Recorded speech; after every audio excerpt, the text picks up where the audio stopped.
আসসালামু আলাইকুম, কেমন আছেন? আশা করি সবাই ভালো আছেন। আজকে আমরা আমাদের এই জমিতে, ঢেঁড়সের জমিতে, আমরা এটা 17 দিন হলো লাগাইছিলাম। 17 দিন বয়স জমিতে আমাদের বেশ কিছু পোকা দেখা যাচ্ছে, মানে দুই একটা গাছে। তো তার আগে থেকে আমরা এখানে কিছু বালাইনাশক স্প্রে করতেছি, যেটা হচ্ছে যে আপনার সাদা মাছি, সাদা মাকড়ের জন্য।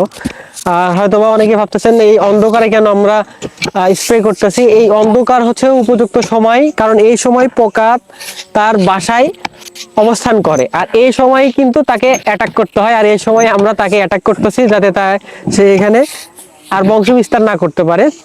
আর এখানে যে আমাদের এই গাছের বয়স হলো মাত্র 17 দিন।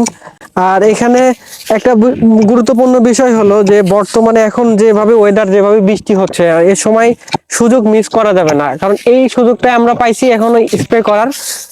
তো গতকাল আমরা করছিলাম, কিন্তু সেটা করে যাওয়া মাত্রই বৃষ্টি হয়ে গেছে। তো এটা কোনো ফলপ্রসূ হয়নি। তো ওই জন্য আজকে আমরা আবার দিচ্ছি, যে শিপন সাহেব স্প্রে দিচ্ছেন।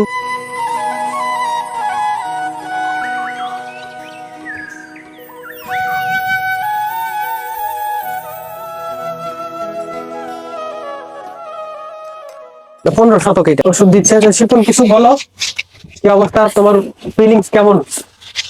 আলহামদুলিল্লাহ, বাদ দিয়ে যে আজকে স্প্রে দিচ্ছ, এতে তো তোমার কেমন লাগতেছে?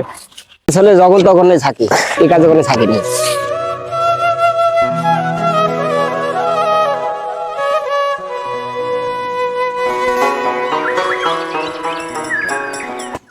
তো আর কথা না বাড়াই, সবাই ভালো থাকবেন, আমরা এটা স্প্রে দিব।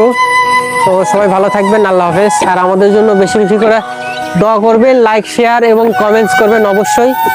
সবাই ভালো থাকবেন, আসসালামু আলাইকুম।